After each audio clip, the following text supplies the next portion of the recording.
Hello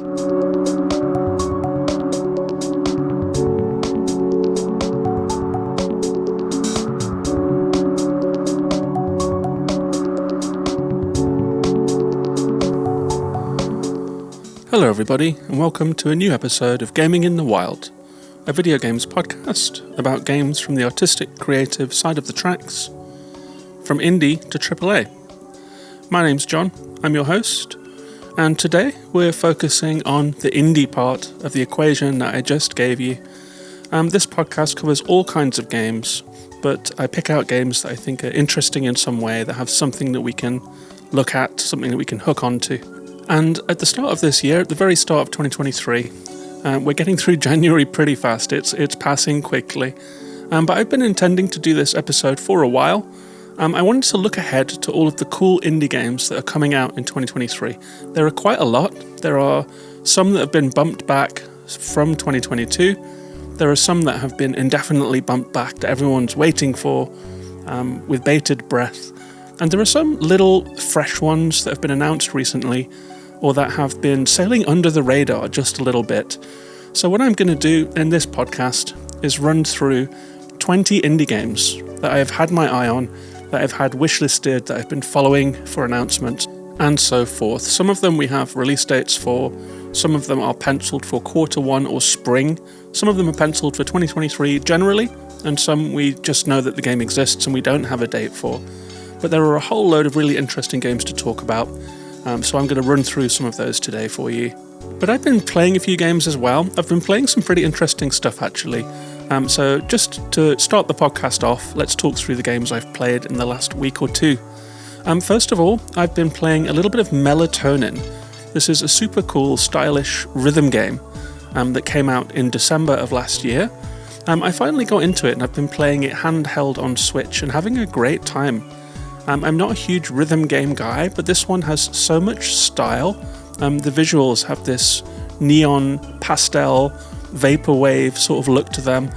And the things that you are doing in Melatonin are super cool and interesting. You're not just like hitting the button in time, but you're seeing on-screen animations and loads of really cool, fun, dreamlike scenarios. The premise of this game is that you are dreaming, you are having rhythm in your dreams, you're dreaming of songs and you're doing things to those songs. So maybe there is a food level where you're in a fast food joint and you have to catch burgers and hot dogs that are being flung towards you on the rhythm. Sometimes you have to hold down the button and release. Sometimes you have to press it 3 times fast. And after you've completed a little trial of different rhythm types, then you will finish that dream. You'll go into a little overworld and you will move on into the next dream, where you might be doing something like working a checkout and you have to scan food really quickly, or sports and you have to hit baseballs that are coming towards you in different looping arcs or fastballs, etc. And I've had a really, really good time with this one so far. It's very, very addictive. It's not incredibly challenging in a really good way. So you're moving through all of these dreams very quickly. And then after you've completed a handful of them, you do a super level. They come in sets of 4. And the 4th level that you have to do is a combination of all the things that you've learned in the last 4 dreams. It's really nice and cozy to play on Switch. This has been a really fun little game, having a great time with it. I'm getting towards the end now, and I'm looking forward to a kind of a mega mix of all of the different rhythms. So it kind of chops between baseball, food, cashier, shops, technology, using a phone, receiving messages, and all of these little dreams that you've had and the different rhythms that you've had to learn come out in a really cool, fun, mashed up way. So I think I will finish this one and I will come back to you with a full review when I've done so. I've also played and finished another little indie that slipped out at the end of last year in December. This one is called Lil Gator Game. And it's like a 3D spin on the short hike formula.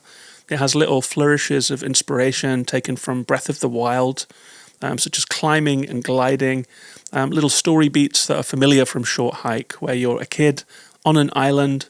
In this case, you're trying to persuade your big sister to play.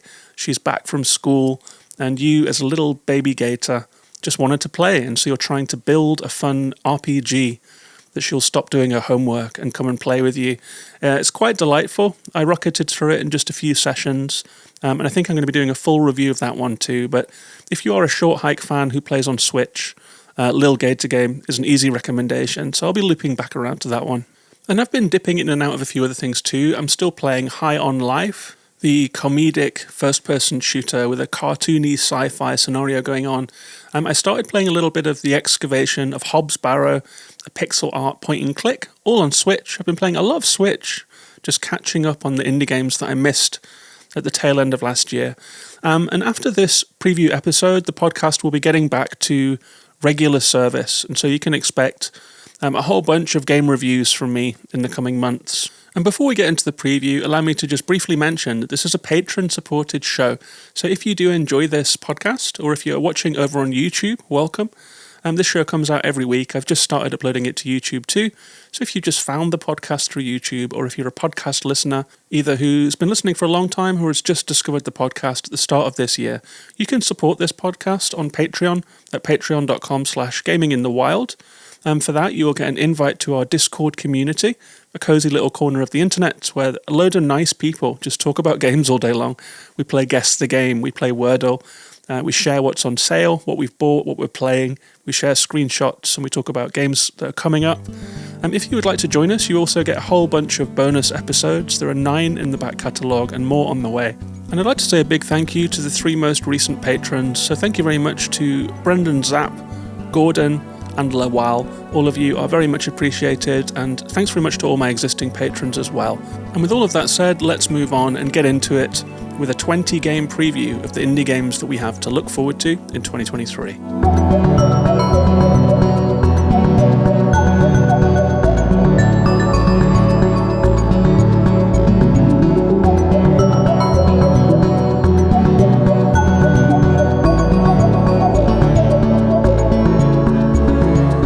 So first on the list is a game that came out already.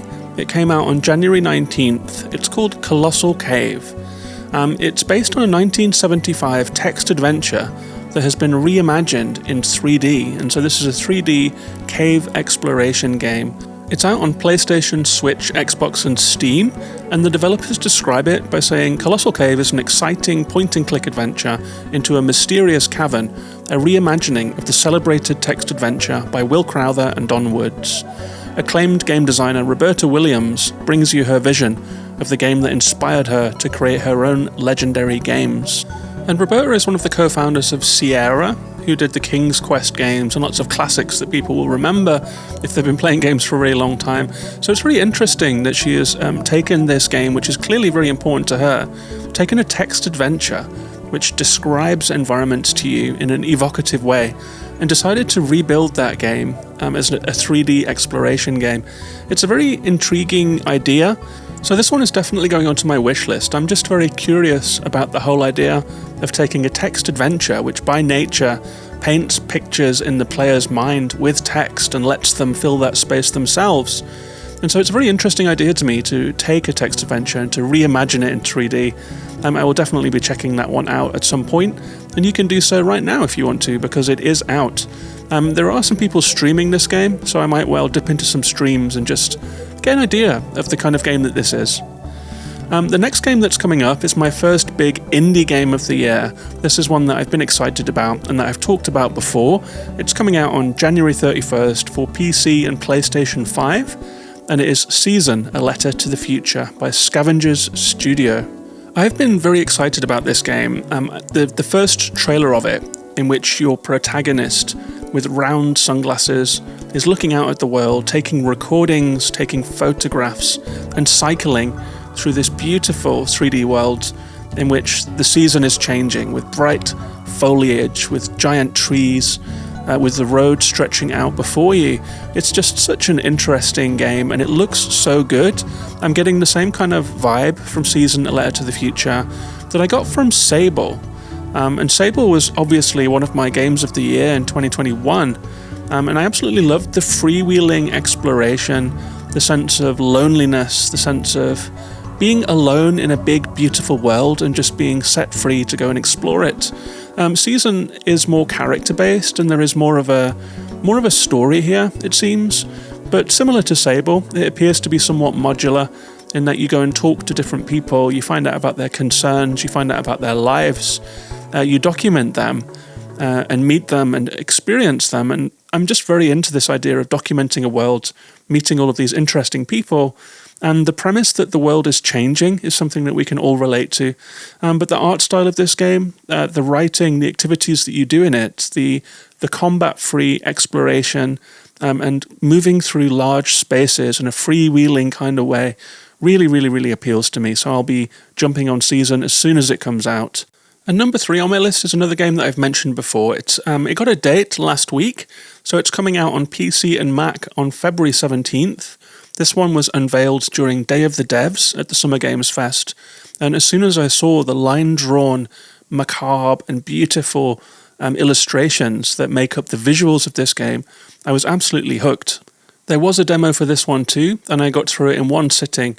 It's a point-and-click game in which you are moving through a city by clicking on doors to enter a room, and then when you're in the room, there might be someone sitting in the corner. They're all skeletal figures with long beaky noses on their skulls. There might be pictures on the wall that you can click on, and if you click into those pictures, each one presents a cool little puzzle, whether it's a physics-based puzzle or a pattern-based puzzle or a logic puzzle, or like a sliding block thing where you have to make a shape appear, and then a little safe will open. You get a little object that you can then use elsewhere in the room. So it's a series of self-contained puzzles, all of which are funny, all of which are sad. There's lots of dusty old bones and dead bouquets of flowers that you have to open and sift through to find something. It's tender in some way. Like there is a humanity in this game that I've been absolutely transfixed by. It's by a solo developer called Madison Carr, aka Handful of Bugs on Twitter. She's made one game before called, I think, Landlord of the Woods. I've downloaded that one on Steam and I'm going to be playing that one. And she describes the game as Birth is an adventure puzzle game about constructing a creature from spare bones and organs found around the city in order to quell your loneliness. And there is another little description on Steam for this game that I really love, and it says, "You are alone. You will build a creature, a partner, a wet, warm heart, a collection of bones." And I think for certain people, this aesthetic and this feeling that this game is summoning is just really going to sing. It reminds me of some classic books, illustrated books like the Ghastly Crumb Tinies. It's a little macabre, it's very, very dark, but it's also full of humanity and warmth. I have actually played the full game of Birth and can confirm that it is absolutely worth your time and you should be excited about it. I will say that it was definitely best played with a mouse, this one, as you're pointing and clicking. So if you're waiting for it on console, I say if you've got a chance to play it on a Mac or a PC, then just get it on that platform because it will play very fluidly for you.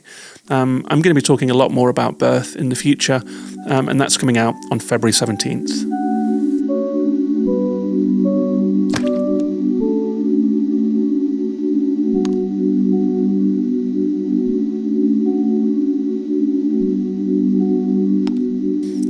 I will also say that because these games aren't out yet, when I've taken music from them, I wasn't able to buy it on Bandcamp. So I've taken the music from trailers, which means that there are gameplay sounds in the music. So if in the background you hear beeps and bops and little clicks and so forth, little UI sounds, that's because the music in this episode is taken from game trailers. And right on cue, there were a couple of clicks and beeps and bops. Those are the 3 games that have firm release dates from the 20 that I have here. The next 2 are penciled in for Q1 of 2023, which theoretically means that they are coming out by the end of March, but let's see. Neither of them have release dates as yet, so it's starting to be cut a little fine, for getting copies out to journalists and all of that kind of thing. But, games do come out, we can live in hope, and so the next 2 that I have here are Terra Nil. This one is by Free Lives. It is published by Devolver. It is described as a reverse city builder. It's coming out only on PC to start. It's definitely another mouse game. You're dragging, dropping, drawing shapes, pulling things out of palettes, scanning the screen with your cursor. And so this is one that I will hope to play on Mac if a Mac version surfaces. They describe the game as a reverse city builder about ecosystem reconstruction. Turn a barren wasteland into an ecological paradise, complete with different flora and fauna, then clean up, leaving the environment pristine. I absolutely love the whole idea of this game. We've all been playing city builders, at least I have, for as long as I've been playing games pretty much. I remember playing the very first Sim City as a kid. I remember playing Populous and Settlers and all of those kind of point-and-click resource games, all of which involve cutting down trees, mining rock, devastating the environment, clearing space to build human buildings. The whole thrust of humanity over the last few hundred years has been pretty much set in motion along this very destructive track. And so I'm fascinated that video games are starting to catch up with the current thinking, which is that we should leave the natural world alone. We need trees to produce oxygen. We need wild space for animals to thrive. And that all of the animals in the world and all of the insects and all of the fish are all sewn into a delicate tapestry that we have been distorting through our human industry. And so the whole idea of Terra Nil as a game in which you use machinery to regenerate an ecosystem and then take that machinery away to leave a wild world is just a lovely vision, and not a vision that we hear of very much. You know, in video games, it's often all about post-apocalypse. It's about living in ruin. And there is very little in terms of more utopian visions where we use technology to try and fix the damage we have caused and to imagine a better future. So Terra Nil really chimes with me on a philosophical level. I love the idea of this game. I'm very glad it's being made. I have played a demo of it. It was on PC running in a partitioned drive in my Mac, which is not the way that this game is intended to be played, and so it ran very, very slowly. But I could tell that if it was running smoothly on a computer, then I would just get sucked right into it.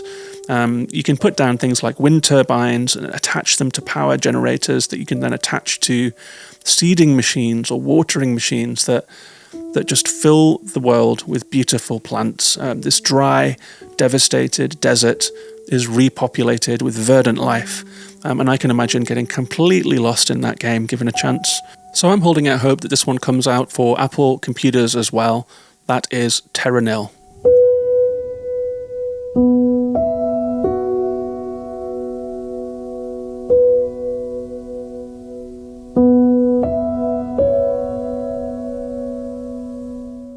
And the second game that I have noted down here as coming out in Q1 is Tchia.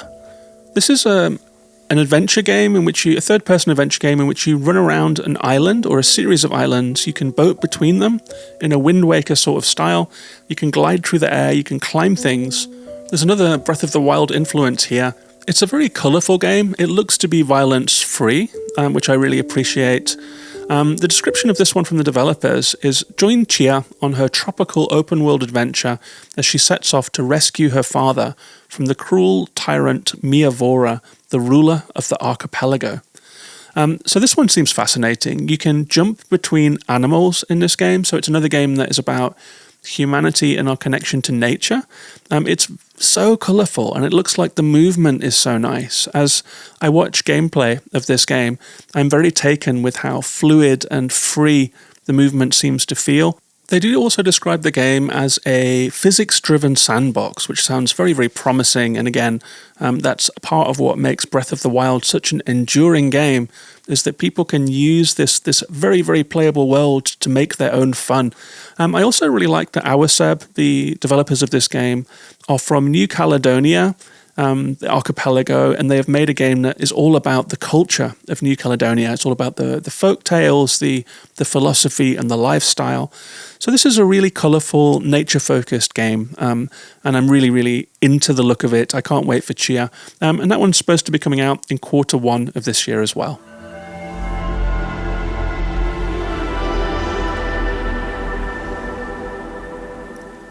The next game that I have here is one that I'm really excited about. It is Hyperlight Breaker by Heart Machine, the developers of Hyperlight Drifter and Solar Ash. It is down for Spring 2023, which is March 20th to June 21st. I had to Google that. So March to June is the spring release window. It roughly corresponds to Q2. But Hyperlight Breaker, I think, will come out first on PC. I've got a feeling that this one might sprawl a little.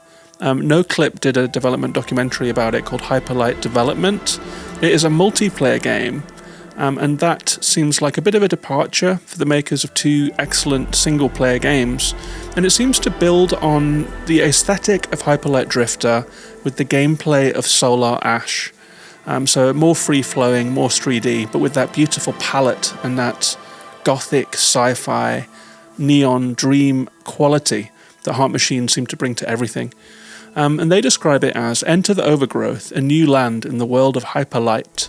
Play alone or with friends to explore massive biomes, defeat brutal monsters, create new builds, survive the mysterious crowns, and overthrow the almighty Abyss King. So this is a fascinating one, and Danny from NoClip, they're still filming the Hyperlight development series, and on the last NoClip podcast, Danny let slip that there had been some fairly substantial gameplay changes in the time since they did their last documentary episode. So I've got a feeling that this one might drag on for longer than we might like, but it's all good if they're just taking the time to get it right. I'm very excited for anything that Heart Machine produces, and so I'm very excited for Hyperlight Breaker. A game that I am more confident will come out, it's noted down as Q2, is 9 Souls by Red Candle Games, the makers of the controversial horror game Devotion. This is a side-scrolling Sekiro-like, focusing on deflection combat, according to the developers, which does sound like a little bit of a nightmare to a gamer like me, but it looks absolutely beautiful. It's got a lovely visual style. It has really nice hand-drawn looking art. It's a very intriguing game, this one, and it was initially crowdfunded, which is pretty cool, and it smashed its goal to the point at which console ports have been confirmed. There is a colourful trailer for it on Steam that I recommend checking out. That's 9 Souls. The next one on here is another really colourful, cool, interesting-looking game called Venba by Vizai Studio. This one is noted down for coming out in spring. This one is a cooking-focused game inspired by Indian family culture. Absolutely love that we're starting to see more multicultural games that aren't just from the Western, Caucasian cultural hegemony coming forward. This one looks fascinating. I love cooking, and so I love the idea of games that are focused on not just cooking and food and putting recipes together, but the culture that surrounds cooking as well. What it means to families, recipes being passed down, different ingredients and the sources of them. There is so much culture attached to food as well, and so it's really nice to see a game that is aiming to celebrate that. This one's coming out on Switch, Xbox, PlayStation and PC. They describe it as a narrative cooking game where you play as an Indian mom who immigrates to Canada with her family in the 1980s. Players will cook various dishes and restore lost recipes, hold branching conversations, and explore in this story about family, loss, love, and more. I'm really interested in this one. This seems like an interesting game. It's not something that we see a lot of. That is Venba. And the last game that I have in this little block, which is the Spring and Q2 block, is a game that I think most people have heard of by now. It is Planet of Lana, developed by Wishfully, published by Thunderful. This one is coming out on Xbox and PC. I believe it's a day one Game Pass game. They describe it as a hand-painted puzzle adventure game framed by an epic sci-fi saga that stretches across centuries and galaxies. This looks pretty interesting. I think all of us were smitten by the launch trailer, which I think came out last summer or even the summer before last, with a very kinetic chase scene where you're riding a little machine beneath the feet of giant clumping robots. It looks really, really exciting. It's got a Studio Ghibli style visual flair to it. The developers have let a few more details slip of this one. It's been around for a while, this one, so you can see gameplay videos of it online that reveal it to be a bit of a puzzle platformer. It looks a little bit like Inside. The footage that I have seen, there is stealth where you're creeping through grass and avoiding machines. You have a little robot buddy that you have to use to solve puzzles, traversal puzzles, open doors, open the way forwards. The developers have let slip that it is a rescue mission game. You're on a quest to save Lana's older sister from sinister machines. This one looks really cool. I can't wait to play it, Planet of Lana. I'm a little bit worried after the 16-minute gameplay video that was released that it looked a little bit more rudimentary than I was hoping for and a little bit more slow. It looked like everything was moving at foot speed, at pedestrian speed, and the thing that really caught my attention about the trailer was that high-speed galloping on the backs of machines. If it does turn out to be just a simple puzzle platformer, nothing to say it won't be good, but I do hope that we get a little bit of that extra interesting, dynamic, kinetic kind of flair that made the trailer pop so much. And with that, we're moving into games that do not yet have a release window, but are penciled for 2023. So let's get into it with a super cool hand-drawn shadow jumping game called Schim.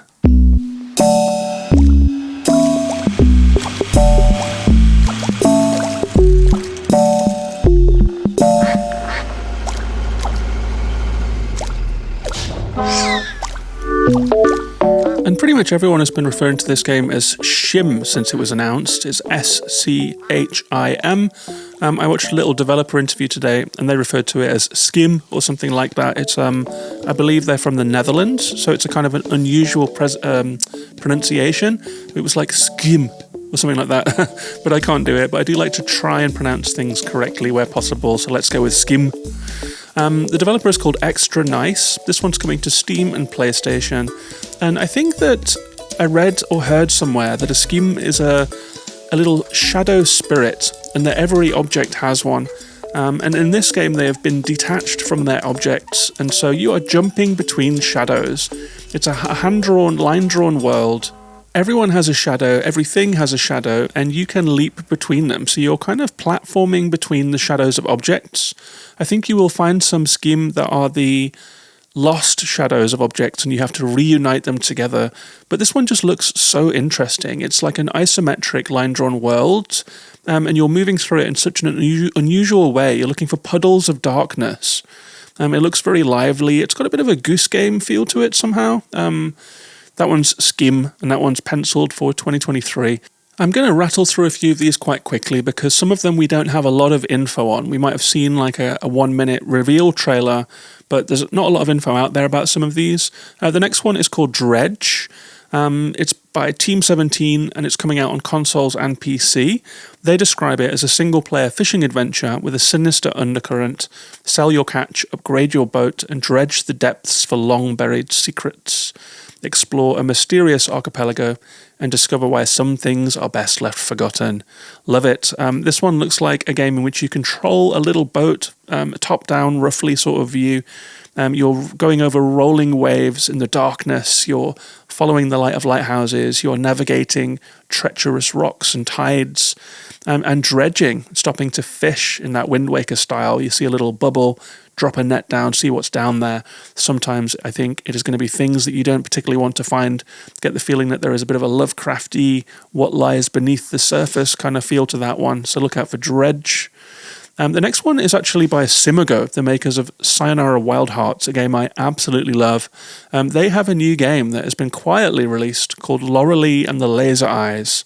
It's listed as coming soon with a 2023 release window. And this one is very interesting looking. It eschews the super bright, colourful, eye-searing style of Sayonara Wild Hearts and goes back to the more gothic games that Simigo have made before that one. This one looks like a kind of a noir exploration game where you're exploring an old Baroque manor and you're talking to weird people, finding out what the hell is going on with them. It's all very obscure. It's worth watching the trailer. You can get an idea of what the gameplay is going to be. It's a mystery game. They describe it by saying the stage is set. Imagine an old manor, perhaps a hotel or a museum, somewhere in Central Europe. A woman wanders in search of answers. An international auteur, what does he want? An aristocratic artist, who killed her? A vagabond illusionist, who is he? And you, the wandering woman, why are you here? I am always here for Simigo, that's for sure, because Sayonara Wild Hearts blew me away. They are very, very inventive, and I'm super curious to see what they're doing next. That one is Lorelei and the Laser Eyes. Another fun one is Spirittea. It's the words spirit and tea, but with no space. Spirittea. Coming soon, it's listed as, with a 2023 window. It's by Cheesemaster Games. It's coming to all the consoles, Mac and PC. They say this one's a life sim and a management game mixed together. You live day by day, finding local NPCs and spirits to help, taking in tons of different hobbies, ranging from bug catching to karaoke. So I think I heard about this one on the Wholesome Games channel. It looks like a very, very wholesome top-down game. Nice visual style. And I like the idea of mixing together a life sim and a management game. It is something that we've seen before, but this one has a nice flair to it. So I will be keeping an eye on Spirittea. The next few that we've got here are games that we have heard about before, but I still have my eye on them.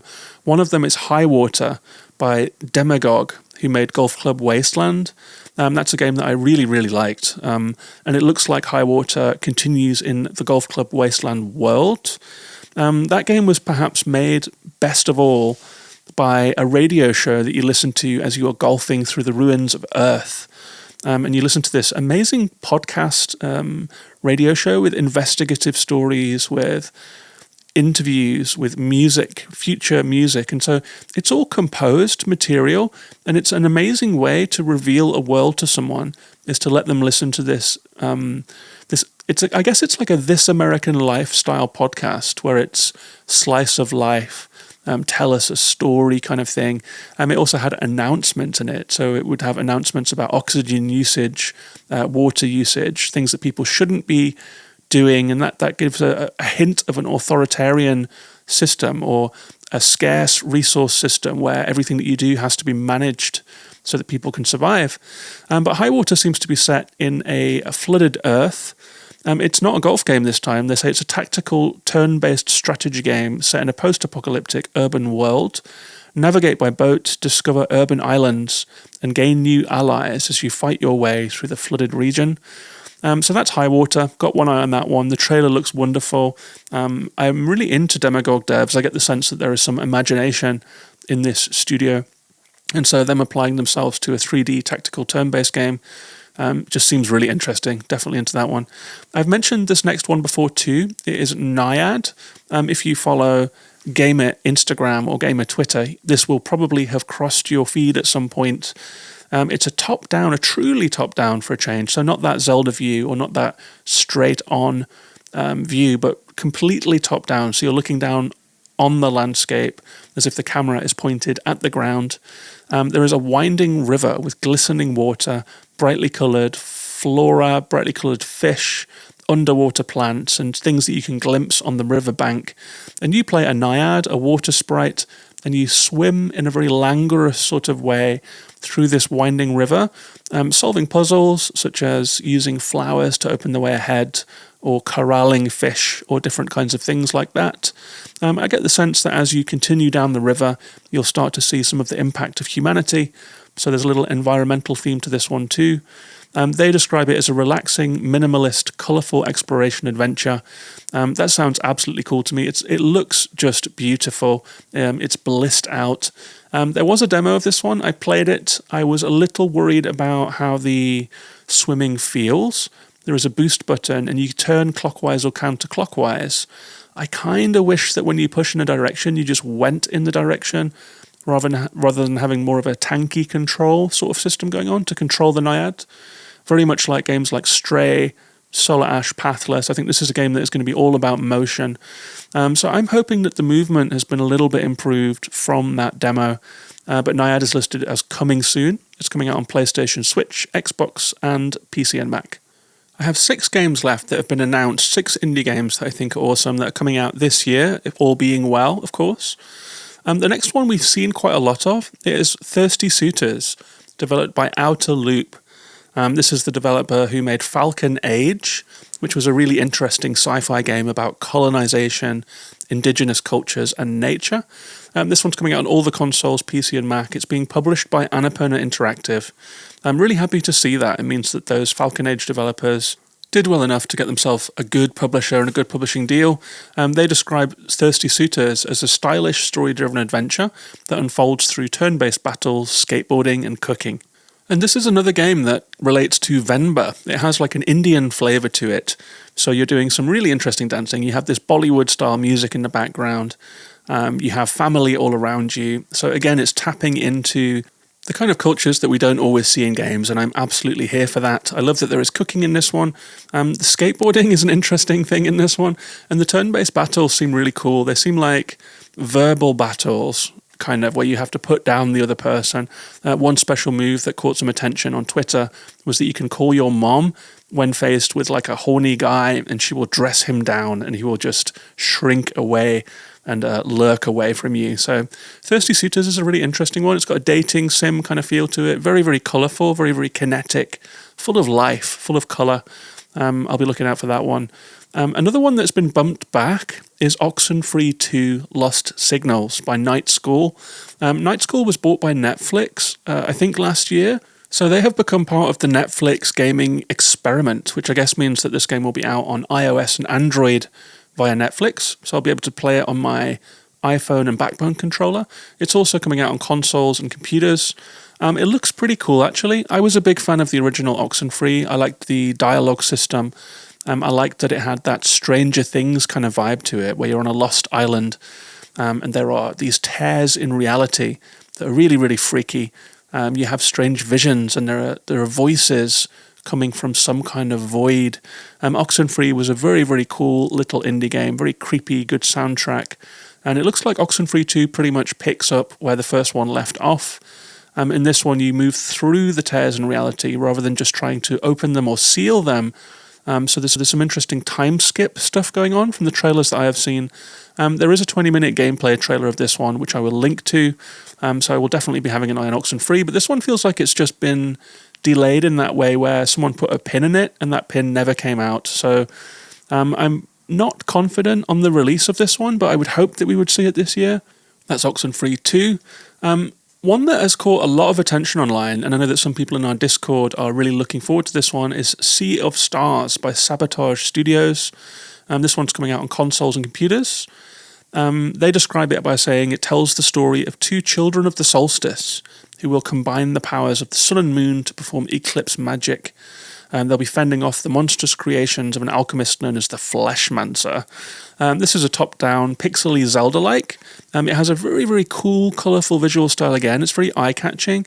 I think people do love beautiful pixel art, and they like Zelda-like games. I like those things too.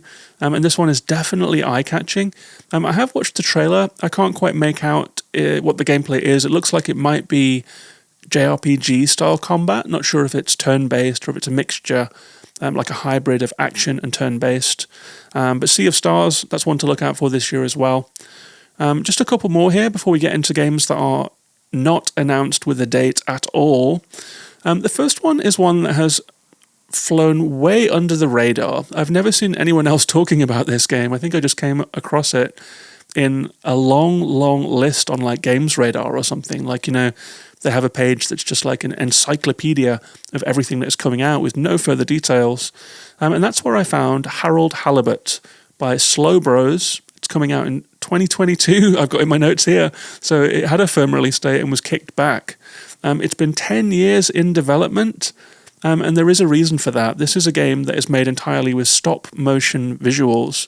So it has that Nightmare Before Christmas, Wallace and Gromit, movable puppet feel to it. Very, very cool to look at. And it looks like this one is a really involved story game. There is a story that humanity has left Earth on an Ark-like ship, finally arrived at the watery planet which they are going to settle on, and discovered that it's not safe to breathe there and there is no landmass. And so you're in an underwater city, which includes people that were here for the crash, as they call it, when the ship came down to this planet. And you're trying to navigate living in this city. It's got some absolutely beautiful environments. There's like a large arboretum with water outside and the light rippling through, coming through glass, coming through plants. And there's like a sort of a dripping melancholy to the whole thing that reminds me a little bit of the atmosphere of Stray, with people living inside that indoor city where it's cold and dark. Harold Halibut definitely has that, but the visual style with the stop-motion puppets is very eye-catching. I really hope that it doesn't mean that it's heavy on the animation in that Prince of Persia style way. If there's a lot of scripted animations, it can feel like the controls are somewhat unresponsive because you're always wrestling with the animations. I would say that's a risk for Harold Halibut, but it is a story-led game, so it's not going to require any super snappy controls or fast reactions. Definitely one to look out at. They describe it as a handmade narrative game about friendship and life on a city-sized spaceship submerged in an alien ocean. And if you're not intrigued by that one, then I don't know what to tell you, because that one really, really has my imagination.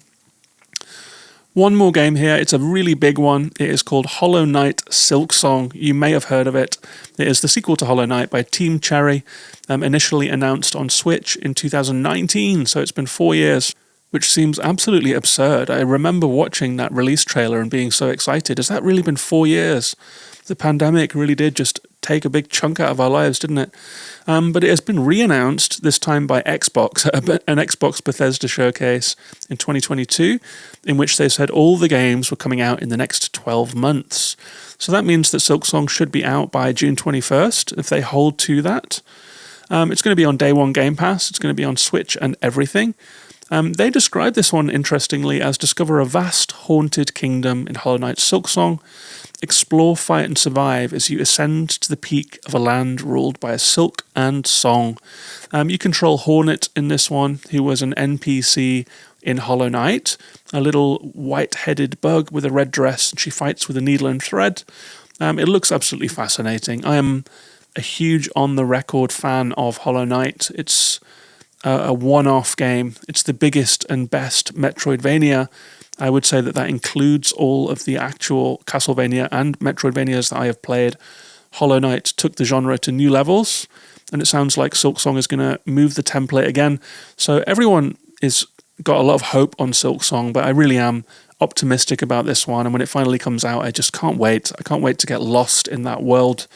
It is so dark, it's so melancholy, it's so beautifully drawn and beautifully crafted. I'm just so looking forward to the embrace of Silksong. I have one more game here, but this one is a bit of a strange case. This one is called Open Roads. It is a road trip game in which you are a daughter travelling with her mother to try and untangle some family secrets. It's by Fulbright, the famous developer who made Gone Home and Tacoma. This one is penciled to come out on PlayStation and Xbox. It is published by Annapurna, and it has been delayed indefinitely, according to the internet, after 15 staff quit the studio. The guy who runs the studio was accused of toxic behaviour, no further details given. And so I don't know what the fate of Open Roads will be. It seems like this game has been just paused because the studio has come apart at the seams. But we have trailers for it. We have seen footage of the game, and it looks like it's pretty far along, but that's a really strange case, that one. So I guess Open Roads is just going to be an open mystery while we wait and see if that developer can pull themselves back from the brink, or if that game is just ultimately cancelled, like the studio head seems to be at risk of right now. I guess we'll see. That's Open Roads.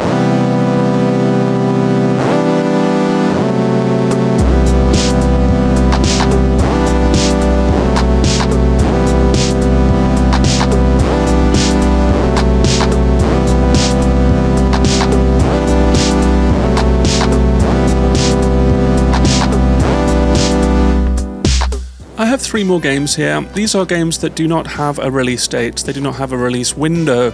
So we know that they exist, but that is all we know. The first one is called Animal Well. You may have seen this one. It's a beautiful, dark, pixel art, Metroidvania-looking game by Shared Memory and published by Big Mode, which is run by some YouTuber. Apparently there is some controversy about that, but I don't know anything about it. Someone called Donkey, maybe, according to NoClip. This game is described as a handcrafted, surrealist, pixel art, survival, horror, puzzle, video game. Good lord, that's a lot of words. And it's about secrets, end quote. This is a really interesting looking one. It looks like there are a lot of systems in this game. It looks like there's lots of unpredictable cause and effects where you prod an animal that then does something that has an effect on the environment and maybe opens a way forward. And so things are chained together, and it seems to be a game that relies on player experimentation to find ways through this dark, hostile world. Very interesting looking game. The next one I have that has no release date is Complex Sky. We just heard a little bit of music from that one. Made by Complex Blue, a solo developer I believe, and published by Critical Reflex. This one says coming soon on Steam, so it's not a TBC. Soon. This one's coming soon, so the release date for this one is soon. It's coming out on PC only. This is a city builder, and they say it's a futuristic city building game with a unique architectural system. Build the city both ways, up and down. The world is devastated by pollution, and it's up to you to create a fully self-sustainable city in the sky and populate it with human settlers. If you see any video for this game, you will see why it's got my attention. The idea of building up and down, like popping these modules together to build tower blocks, and then building down from the clouds towards the earth. Everything colourful, blocky, and up in the air, like up in the clouds. You're building a city in the clouds in this game. Looks like there is some resource management. It looks like you have to harvest resources in order to build, unlock blueprints, develop everything. This is another game. I don't play a lot of strategy games and builder games, but there is a place in my heart for them. There is a nostalgic place in my heart for this kind of game. I'll be filing this one alongside Terra Nil as a game that I would like to play on my computer and using a mouse for that fast cursor movement. Finally, last game on this epic list. I actually squeezed more in, so there have been more than 20. Don't tell anyone. The final one is the game that one of the games that I'm most excited about, and one of the games that I'm most skeptical about seeing anytime soon. It is Death Trash by Crafting Legends. And this one went extremely viral when it was first unveiled, I think mostly because of the visual style, which is just absolutely fascinating. It's in a post-apocalyptic world, like most of the games that we seem to get today. That's why I'm so happy about games that aren't in that setting, but Death Trash is. But the twist here is that as well as being a sci-fi world where everything is broken down, the world's been taken over by huge amounts of just dumb, pink flesh that is just draped over everything. It's draped over buildings, it's draped over mountains, and it seems like the ground is bleeding. It's got this David Cronenberg weirdness to it, with machines and with blocks of flesh just growing everywhere. And you have to wander this world, you have to try and figure out what's going on. I have played the demo of this one, and I stopped because I didn't want to spoil myself on the actual game. I felt like I was getting quite deep into the story. It has scavenging gameplay, it has quite tough combat. You have an overworld map where you go between scenarios. In those scenarios, it can be hostile encounters where you have to fight off bad guys, fight off wild creatures, scavenge materials. It can be settlements where you talk to people, you get more information, you get quest givers, you get back to the overworld, and then you move between the locations again. But the real selling point of this one is that fleshy wasteland. It's just not something that we've really seen before. It's been in development for 6 years. It came into early access last year, so you can buy it and play it on Steam now. The developer said on the Steam blog, we hope to have the game finished in 2023.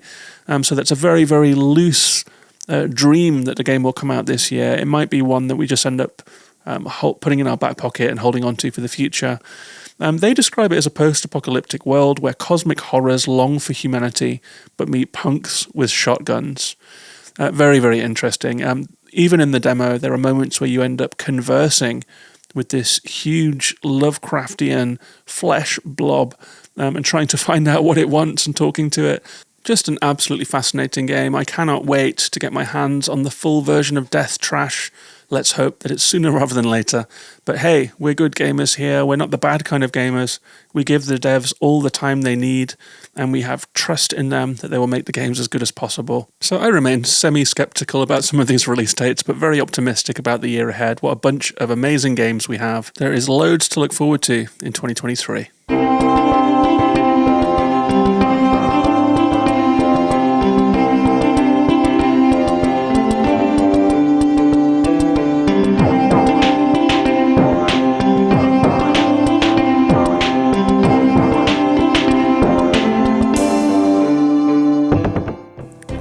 So that's it, we did it. We got through all of the games. We got through 24 indie games.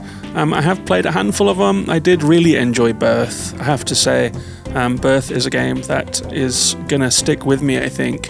I have played that one to conclusion. Thanks very much to Madison for sending me a copy. Hopefully I will be talking to Madison about that game in February when it comes out. I also can't wait for the release of Season, A Letter to the Future at the end of this month. I will be trying out Colossal Cave at some point, and I'm so excited for all of these games, honestly. The top 5 games of my 2022 were all indie games, and so, it could well be that some of the games of the year come year end 2023 were on this list. But it's always a surprise that so many games come out that I just have never heard of before until they drop. Like, every year seems packed with surprises, really. And so there will be all kinds of indie games that I haven't even mentioned or heard of yet, and I can't wait for it. I hope you enjoyed that episode. I'm going to try and make a video version of this one, seeing as the last Games of the Year episode did so well on YouTube. I have downloaded a bunch of footage of these games, and I'll be editing that one together soon. So if you are watching on YouTube, thanks for joining the show. Give it a like, give it a thumbs up, share it with a friend. If you're listening to the podcast version, then thanks to you too. Please do feel free to give the podcast a 5-star rating on Spotify, a review on Apple Podcasts. Give it a thumbs up, share it on your social media, send it to someone who you think might like it. And you are, of course, welcome to come and join the Patreon at patreon.com/gaminginthewild if you'd like to support the show and join the community. So that's it for this episode. I'll be back next week with a review episode. Maybe it will be Blacktail, maybe it'll be Lil Gator Game, maybe it'll be Melatonin, or maybe I will mix all of those together and start reviewing games. The time has come. Holiday is over, back to it. I'm looking forward to it, and thanks for being along for the ride. Take care of yourselves and each other, and bye-bye for now.